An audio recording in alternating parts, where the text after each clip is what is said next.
Hello दोस्तों, मैं अपने यूट्यूब जी नीलम जी के चैनल से आप सभी का स्वागत करती हूँ। आज मैं चूतिया का एक बहुत सुंदर सोहर लेकर आई हूँ। अगर मेरा गाना पसंद आए तो मेरे वीडियो को लाइक करना, चैनल को सब्सक्राइब करना दोस्तों।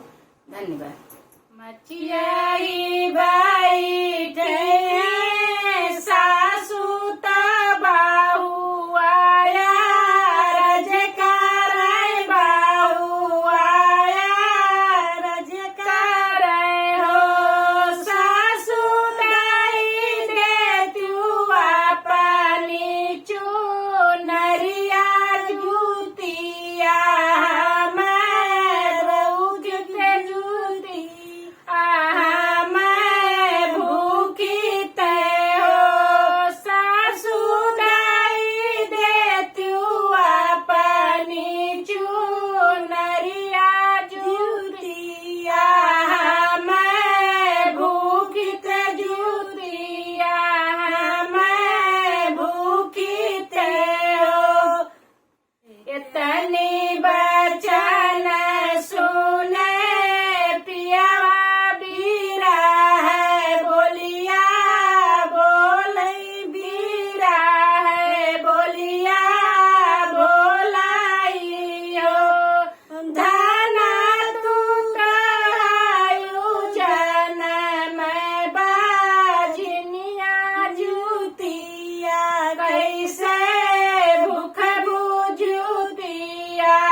छूटत बा